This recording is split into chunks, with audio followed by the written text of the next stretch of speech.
Wheelman, have you played it?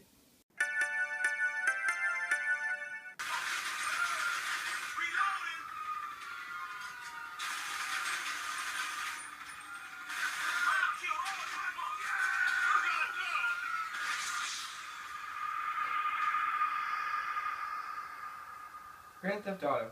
A lot of fun to be had there. If you know what it needs, Vin Diesel. On its surface, Wheelman is just that, a Grand Theft Auto clone starring Vin Diesel as the protagonist.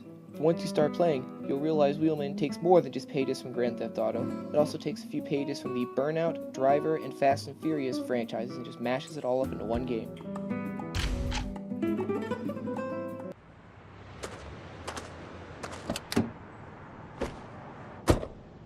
I'm Gallo, Assistant Bureau Chief.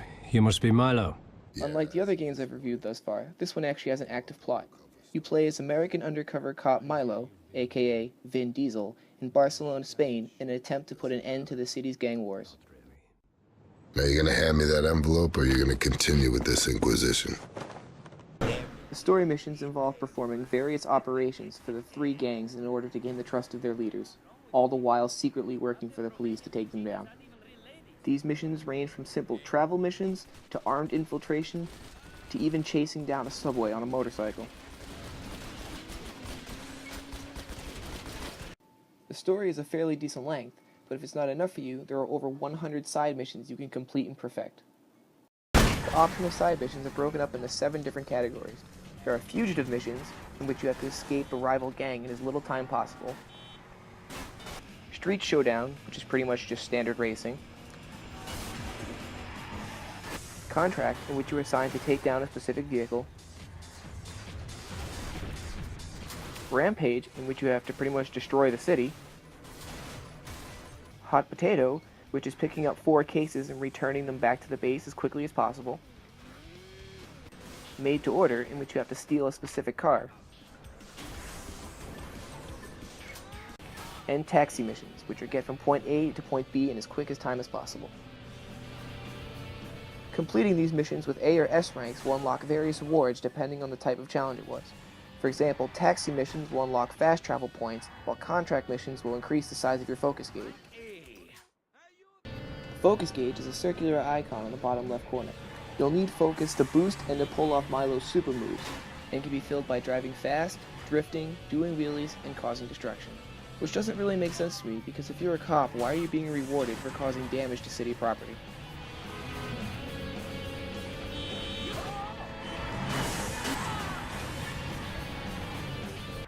At least the game doesn't reward you for killing pedestrians or police officers. In fact, it doesn't even let you do that. I imagine that was done so the game can retain a T rating, but it actually makes shooting them quite entertaining.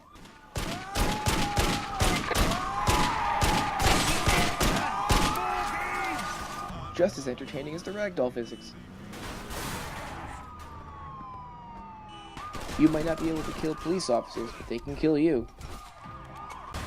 Going back to the focus gauge, the 2 super moves you can use it to pull off are the aimed shot and the cyclone.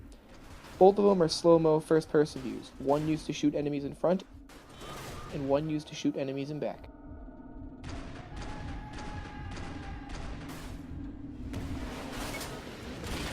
You don't need to use your focus to pull off vehicle melee.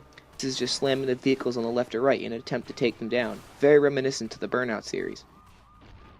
There's also an airjack move, which allows you to leave your vehicle and steal another one without ever slowing down.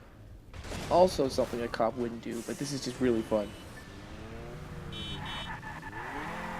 Unfortunately, no matter what car you jump to, you're still going to have a problem. The handling for every vehicle in this game is terrible. They all either oversteer, understeer, and in some cases they don't even turn at all. Maybe that's why the AI traffic are dumb as bricks. In many cases, instead of swerving around you, it'll steer right into you. This combined with the poor handling are especially an issue if you're going for an S rank on the taxi missions. You pretty much have to be flawless in these missions, which means you can't crash and you have to at least have somewhat of a handle on drifting. So completionists beware. There's an achievement, or trophy, depending on what console you're on, for getting an S rank on all the side missions. This is fairly difficult and very time consuming. At the time of this review, I need 30 more and then this game goes in the logbook. Although it would be easier to find the ones I'm missing if the map screen wasn't so cluttered. And unfortunately, this game also has not one, but two dreaded scavenger hunt achievement lines. But lucky for you, I've made a video guide for the statue one. You can find a link to that in the description. And if you prefer text guides, you can find that for both the statue and the jumps on trueachievements.com. There will also be links for that. As for the rest of the achievements, you should pretty much just get them playing through the story and the side missions. Be aware though that at one point you're going to have to make one of several choices. Without spoiling the story, you'll know when you get there. Make sure you create a backup save before doing these, because otherwise you have to start the entire game over to get back to that point. To conclude, there's quite a bit of content, so I can say I definitely recommend this to both completionists and for those who just play the main story. Pretty much if you consider yourself a fan of the Grand Theft Auto, Burnout, Driver, or Fast and Furious franchises, you'll probably like this. Or even if you're just looking for something like Grand Theft Auto, without the prostitution, drugs, and killing of civilians and authority figures. I would not recommend this game to those who aren't a fan of arcade racing. While this isn't an arcade racer, the driving styles of the vehicles is probably closest related to Crazy Taxi, and I know that's not exactly the easiest thing to control. Also, if you consider yourself someone who gets easily frustrated, you probably want to stay away from this. Some of the challenges, especially if you're going for S rank, you're going to have to do many times. I also probably should have mentioned that there's a bit of strong language in this game, so if you're really sensitive to that kind of things, you might want to stay away from this as well. And once again, I'm sorry, but this game doesn't have a multiplayer either. I hope to get to a game with one that does, but spoiler alert, the next game on my list of games to review doesn't have it either. So basically, Wheelman is just a mashup of some of the most popular driving series. If you enjoy those and can overcome clumsy controls, you'll definitely find enjoyment in this. That about wraps up Wheelman. If you have any questions about the game or you want to share your experiences, please don't hesitate to comment, and I will see you next time with another uncommon game.